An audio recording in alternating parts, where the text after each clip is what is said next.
Hello and welcome to today's webinar on Confessions of a Law Firm Secret Shopper, how to avoid the top intake mistakes that cause ideal clients to retain your competition. I am Liz Wendling, the Rainmaking Attorney Coach and the author of Consultations That Convert and the Rainmaking Mindset for Attorneys. I am thrilled to be here today contributing my industry knowledge to the Legal Marketing Flow Group. Thank you for being here and for being open and willing to take a look at some of the things that you're doing or maybe not doing in your client intake process that may be costing you clients, opportunities, and profits.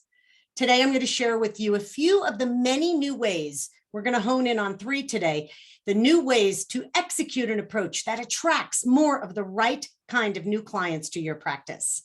The firms who are having success right now are doing so because they've opted into implementing a more effective, a more modern, more sustainable, and forward-thinking approach to new client engagement and growth.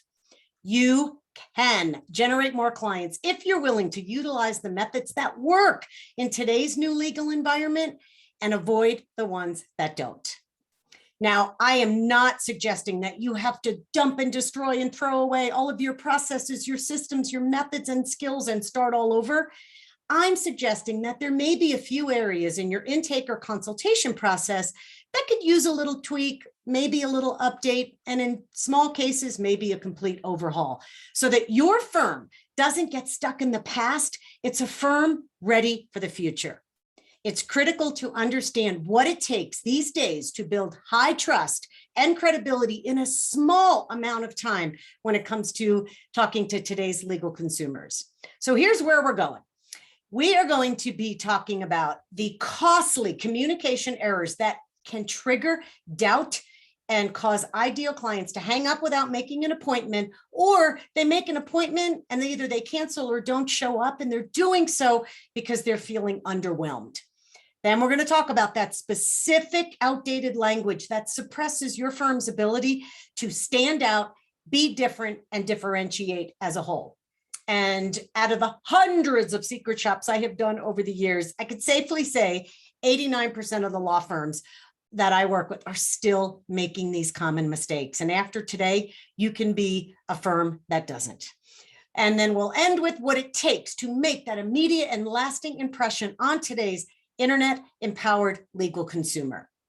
Right now, there are a lot of outdated strategies and methods that are still being used and still being taught in the legal world that no longer align with the way the new legal consumer hires attorneys and buys legal services. These outdated strategies and methods that worked in the past, they worked well in the past, now can damage trust, decrease your value, destroy credibility, and send ideal clients straight into the arms of your competitors. And here is how I know. I have 2 parts to my legal consulting practice. And the first part is helping attorneys create that wow factor when they sit down in front of an ideal client. How do they create that incredible client experience in the consultation so that they convert more potential clients into happy paying clients who give referrals? I teach them how to replace the old and the tired consultation model with a more modern and human approach that potential clients not only notice, they appreciate. And what happens is you get to surprise and delight someone who's actually not expecting to be surprised and delighted. And the other part is my law firm secret shopping portion of my consulting practice. Law firms hire me to go undercover and give them an honest and in-depth look at their practice through the eyes of a potential client. And it's in real time when their intake team or attorneys are just being themselves and they have no idea that they're under the microscope. These firms grant me access to uncover what's causing profit leaks and low conversion rates. They want hardcore evidence on why their expensive marketing leads are not turning into more appointments, more clients, more income, and more referrals. Then they hire me to fix it, but fix it on the deepest level. I do not put patches or band-aids on expensive problems and issues. We get in there, we fix it, and we fix it for good. So posing as an ideal client, I am that real person with a real problem. And I take on the persona, the mindset, and the emotion of an ideal client ready to go. I am scrutinizing the human interaction I'm receiving. I'm analyzing the full client experience and assessing if the firm sounds outdated or updated, old school or modern. And prior to secret shopping, what I like to do is hop on a firm's website. I like to look at their social media and a little bit of their marketing to get a flavor of the firm. I want to see if what a potential client is seeing when they look at the marketing messages, website, and social media. I want to see if it's congruent to the experience and the interaction that I'm receiving. And then once complete, I report back to the firm and reveal the good, the bad, the interesting, and the sometimes shocking about what I uncovered in my secret shopping experience. And I'm going to share that with you today. But before we get into it, before we get into the 3 areas that could be costing you clients, income, and profits, I want to do a math problem, a real math problem, a doable math problem here to show you what's possible. When you make a few changes to what you're currently doing, you will get to see a bigger return on your marketing dollars. For example, let's say one of your clients is $3,000 and only 3 people extra say yes to your firm. They say yes to working with you and not the firm down the street. That will yield you $9,000 a month, $108,000 per year. And think about doing that, owning this great new process and being able to do that year after year after year. If you're a larger firm, double that number, 2 clients per week, make it 8 per month.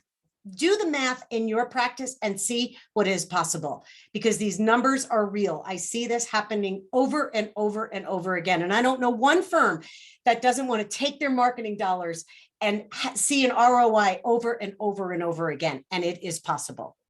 So let's hop in and talk about the first few moments of an interaction after someone answers the phone at your firm.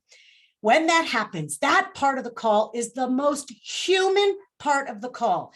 It can be the most personal, it can be the most awkward and the most uncomfortable for both parties. And it can be the most gracious. The first few moments give your potential clients a window into the heart and soul of your firm, your professionalism, and your level of preparedness. Because your prospective clients are making a snap judgment in the first few moments, sometimes seconds, of an intake call. And here are the questions they're asking themselves. Every time your phone rings, this is what's going through a client's mind. Now, they're doing it subconsciously. You do it, I do it, we all do it when we talk to someone new or we're in a buying and selling situation.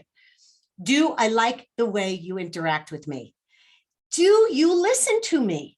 Do you make me feel important? Do you get me? And do you understand my unique situation? And the 5th one is, do I trust and believe you?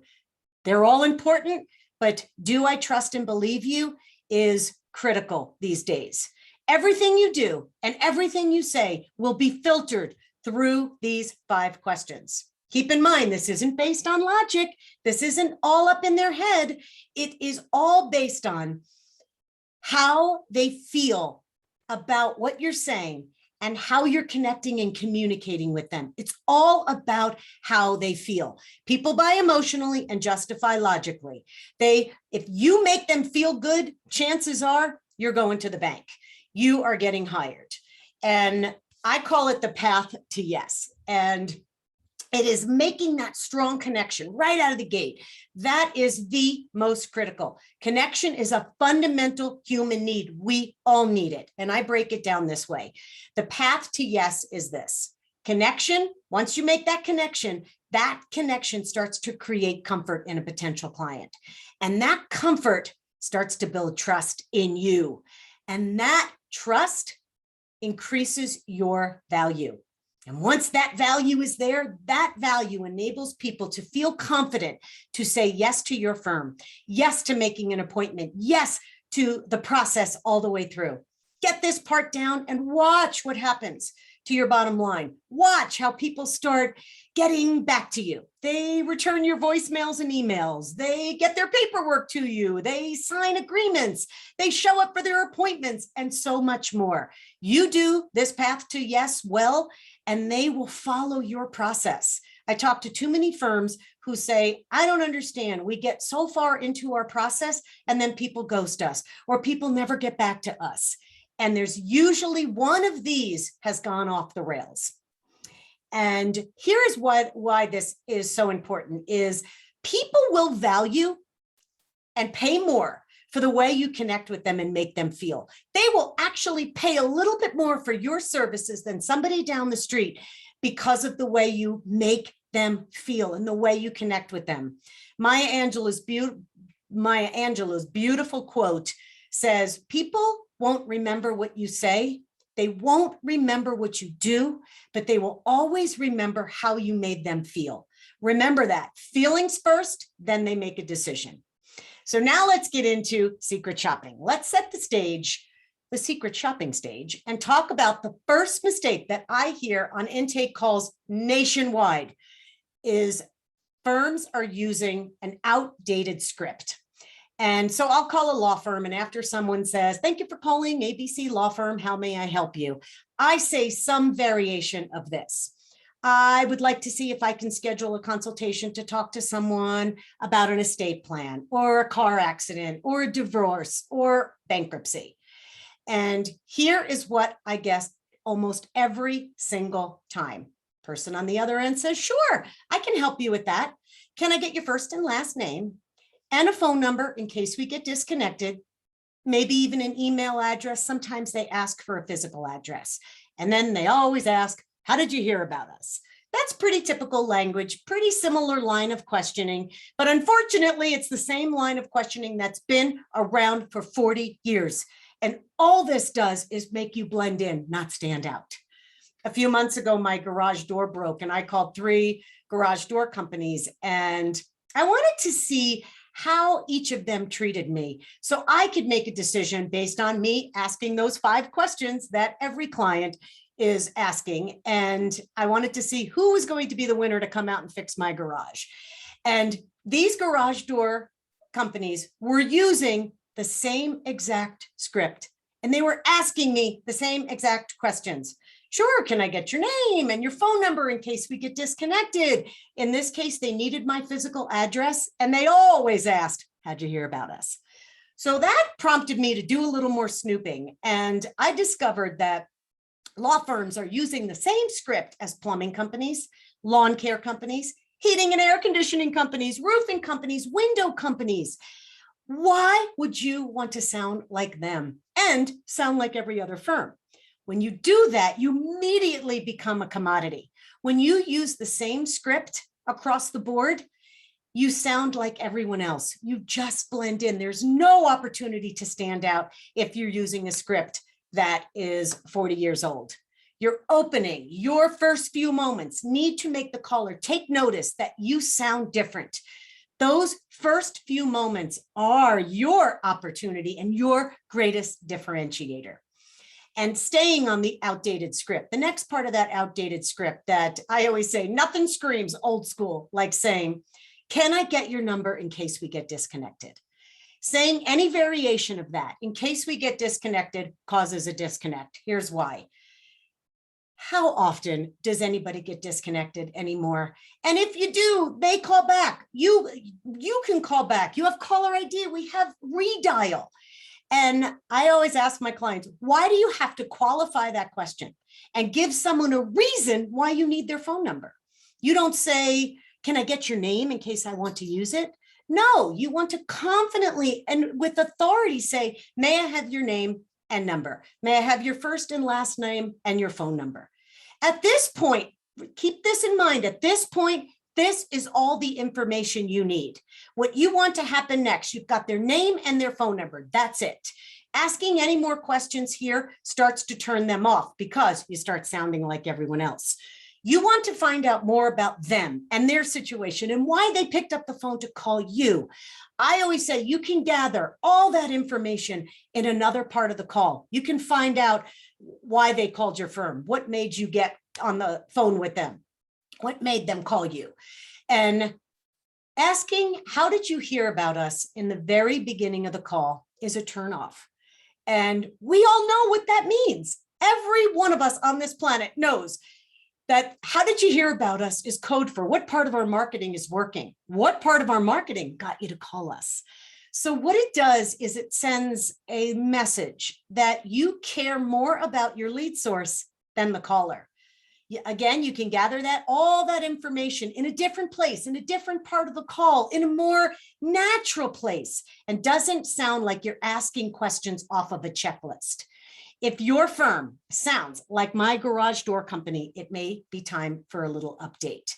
If someone is picking up the phone and calling your firm, this is your greatest opportunity to differentiate yourself, to make them feel that feeling of, this place sounds a little different. Again, it's happening unconsciously, but something is happening to make them lean to you, toward you, not back away.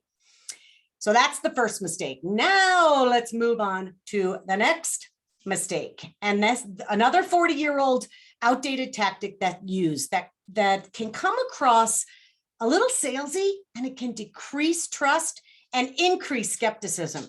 And it's what I call selling and telling. And it's when someone in your intake call says things like, you called the right place, we're going to take care of you. You love working with our firm. You don't have to call anybody else. You would love our attorney, Mary Jones or Sam Clark. We care about you here. We've been doing estate planning for over 30 years. Our team is some of the best in the legal industry, or any variation like that. And it comes across salesy because it's too early in the relationship for them to believe it. Remember those 5 questions. The last question is, do I trust and believe you? It comes across like you're trying to convince them. And this is where it decreases trust, not builds it. And again, other firms are saying the same thing. So a potential client is thinking, who's telling the truth? If you're so great at what you do and the firm down the street is so great at what they do, who's telling me the truth? So here's the fix to this, is you want to help, don't sell. You want to show, don't tell. Let the potential client discover for themselves how great you are by the way you're treating them, the way you're connecting with them, and the way you're communicating with them. Your actions speak louder than words. It is far better and far more effective to demonstrate your greatness through your communication and your actions. And you do it so much that the potential client confirms to themselves how they feel about your firm versus you convincing them what to think. They'll be thinking, I like this firm. Something is different about this person. I like the way they're talking to me. I like the questions that they're asking me. And they're less likely to take what you say at face value. They don't automatically trust you. It takes more than a catchy phrase of, you can trust us, or we've been doing this for 30 years to earn the right to be in a relationship with them. Now, I am not saying that you can't weave in some credibility statements about your firm, but be careful where you use them, where you inject them, and what they're saying. They have to fit into the conversation, and they can't be just a throwaway line into that conversation. So this is a fix that can be fixed right away. This is not something you just can pull it right out of your intake call. Anyone that's doing that, save it for the end of the call. When someone makes an appointment, you can say something to them that, I'm so glad that you decided to schedule an appointment with us. You're really going to like Mary Smith or Sam Clark. And it's okay to say it there because you've built that trust. You've built that credibility. Too early in the call makes them roll their eyes and say, they're just like everyone else. So that was mistake number 2. Now let's get into the final mistake. This one is a doozy, and I'm going to spend more time on this one. This is the one key area where I see the most clients disappear and the most income lost. It's where people will hide from you, will ghost you, will avoid you. And it's where people will schedule, maybe reschedule, and then they'll reschedule again, and then they'll disappear forever. This mistake can be the most costly in a practice, and this one can take a little bit longer to nail down the right language. But once you do, these issues evaporate. The issues of people not showing up or not following your process and not going through the process all the way to the end to signing paperwork or saying yes to you. So let's go ahead and talk about the F word. Let's talk about follow-up and its counterparts. touching base, reaching out, and checking in, and discuss why your attempts to follow up will flop and fail. It comes across as outdated and old school. If you think about it, the way people are following up these days is behind the times. Let's face it, it's the same exact way that every other business and every other practice follows up. And it sounds like this. If your firm sounds like this, you may need an update. You say things like, I'm following up to see if you're ready to reschedule your appointment. I'm just touching base to see if you've received the information I sent over. I'm reaching out again to find out when you'll be sending over your documents. I'm checking in with you to see when you might be ready to complete the paperwork. I'm touching base for the third time, but I get the feeling this is not a priority. And any variation of that.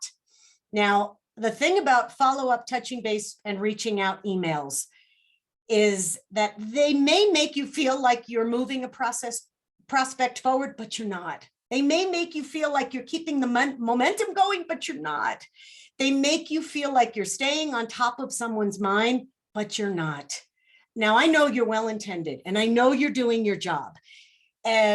But this is the kind of language that doesn't inspire. So if your intake professional or someone in your firm is following up, really depends. I work with some attorneys are doing their own follow-up, some intake do their own follow-up. Doesn't matter where this is happening in your practice, this could be a giant bottleneck because full and bloated inboxes all over the world are filled with messages that don't motivate, don't encourage someone to respond. They fail to differentiate your firm, and you fall into the commodity trap when you use these messages. Communication is going to be your superpower. And here is where I see it all go downhill, is when I witness an intake professional or an attorney who is engaging, they're caring, they're charming, they're kind, they're open during an intake or a consultation, and then they follow up with an email or a voicemail that's robotic and generic, and again, sounds like everyone else. Their warm and conversational speaking tone is replaced with something canned. It lacks personality and it lacks that personal connection. And they can't, law firms will say, I can't figure out why people aren't getting back to me. Or the attorneys say, I don't understand. I had such a great meeting and now this person ghosted me. Well, there's incongruency there. You were warm and friendly and open and kind, and all of a sudden your voicemail, your email, your follow-up fell flat. So when I'm rebuilding a firm's follow-up process, I first want to understand why ideal clients are ignoring them, why they're ignoring their voicemails, their text, or their emails, why their attempts to connect and communicating are not keeping the momentum going. That's the key. Your follow-up should keep the momentum going, not cause them to come to a screeching halt. I want to know what they're doing or saying that is causing someone to not feel confident and comfortable getting back to them. And what are they doing that's making someone pull away, not lean in? What is making someone feel like your follow-up messages are adding pressure to their already pressure-filled life? Even though I know you're not pressuring them, it is what they perceive your follow-up to be. It could be subtle, but what follow-up inherently has is subtle pressure to push them, to make them make a move, to get them to do something. Every follow-up attempt has that subtle pressure in there. And the amount of clients and dollars lost in bad follow-up is staggering. Think about that math problem. Fixing your follow-up could actually fix this math problem and get you that $9,000 extra a month. If someone is not responding to your messages, it means it's lacking impact. It means it's missing value. Your prospective clients are not engaging with you means that your once incredible connection on the phone or in a consultation has fizzled. It's gone. You have to try to pick up that momentum again. And the trick is not to let the momentum stop. There are differences between a follow-up message and an email or a voicemail that's ignored and one that creates engagement, one that gets a response and one that goes completely unanswered. And the differences are subtle, but the results are powerful. In all of my years working with law firms, only a handful had their follow-up process that didn't sound like these examples that we talked about. The rest needed some love around their follow-up. But again, we fixed it once and now they have a follow-up process that's a well-oiled machine, and everyone is using the same follow-up process. No more dropping F-bombs, no more just following up, touching base, reaching out and checking in. I don't even call it follow-up. I don't even like that word. For the sake of our conversation today, I'll call it follow-up. But when I'm working with a client, I call it care and nurturing. You want to care and nurture someone through their decision-making process with messages that convey you care and you're nurturing them. Personalized messages equates to high perceived value. Again, personalized messages equate to high perceived value. When your email and your voicemails are personalized, even a small amount, your perceived value goes way up. Let everybody else send generic and impersonal follow-up messages. Let the other firms do that, where you get to stand out. Because when you keep sending follow-up, touching base, reaching out and checking in messages, it makes it difficult for people to hire you, even though there's a need, because of that inherent push from behind. And remember what I said earlier, that people value and pay more for the way you connect with them and make them feel. Our world is filled with so many impersonal marketing and sales messages and follow-up messages that fail miserably. And that means you can stand out in a heartbeat with minimal effort when you create follow-up language that works for your practice, fits your practice's personality and style. This is where I can't tell you exactly how you should follow up. It isn't fair for me to tell you how to do that, because it's not a copy and paste email. It's not a one-liner or snappy phrase. I tell people that follow-up is a process. It's not an event. Follow-up needs to be created and crafted to your unique practice. I just finished working with an estate planning firm, and together we created those messages that conveyed care and concern and got responses. The messages we created were communicating in a way to their potential clients in a way that drove action, that kept the momentum going, instead of just sending autopilot messages that fall flat, just following up, just touching base again. This is my third attempt to try to reach you. Then there's the more you follow up, the more people sometimes back away. And I want you to think about this. Think about your follow-up messaging like a tennis match where the ball is sent over the net, but then it comes back over and over and over. It's how people communicate. I send you a message, you respond. I call you and leave you a message, you pick up the phone and you call me back. And it get over and over and over again. It's this beautiful tennis match where the volley is stunning to watch versus sending a message that just hits the net. Just wanted to follow up, hits the net. Then you have to follow up again and again and again. And the more you follow up, in their opinion, it feels like you're pushing them. The more the value goes down.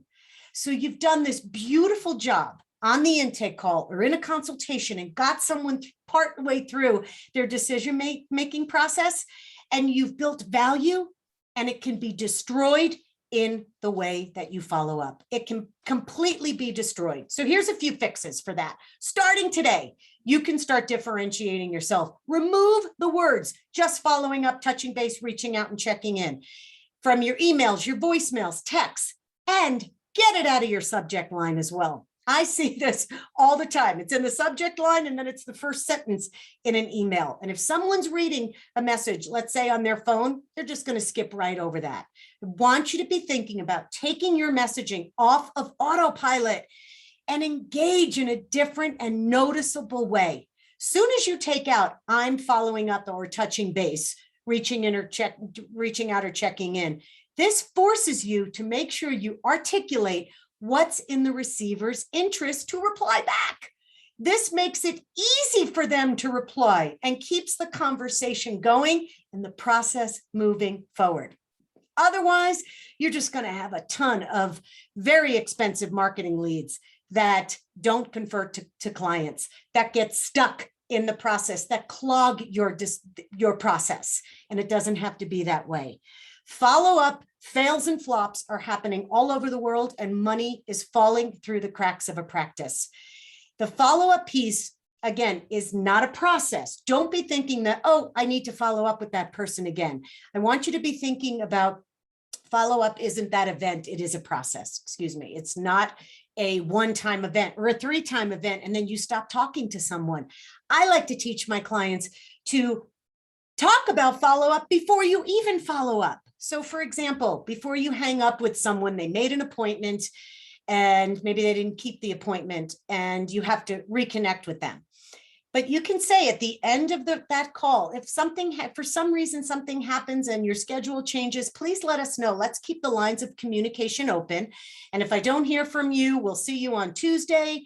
But now you have to get back to someone. There is a follow-up that is actually about to happen. Instead of saying, I just wanted to follow up to see if you, after your appointment, to get that paperwork over to us, you don't have to say, I'm just following up. You can say, hey, Mary, in the last conversation that you had with our attorney, Samantha, I know you and her agreed to X, Y, and Z. How is that coming along? There's no follow-up. That's a personalized message in there. So I want you to be okay with talking about follow-up. I teach attorneys how to be comfortable saying, hey, if something happens in the process and you need more time or something comes up, let's keep the lines of communication open. And if we don't hear from you, someone from our office always likes to stay connected to people who've had a consultation. We don't like to drop the ball on people. So you're already letting them know how you operate. But if you don't speak about that on a call or in the beginning or through their process when they're making an appointment, then to them, it feels like you're bothering them and you're nudging them. But you make that subtle conversation part of your process and let them know that this is how we operate here. We don't drop the ball on people who've spent 2 hours with one of our attorneys. Now, that might not be the language for you, but you're conveying that we're not like the rest of the people who will send you 1, 2, maybe 3 nasty follow-ups. We actually care, and we have a care and concern and a process, that care and a nurture process that comes across. Follow-up messages these days must be tweaked. With the bar raised, fewer firms are going to succeed, but those who do will stand out from the crowd and won't look like every other firm.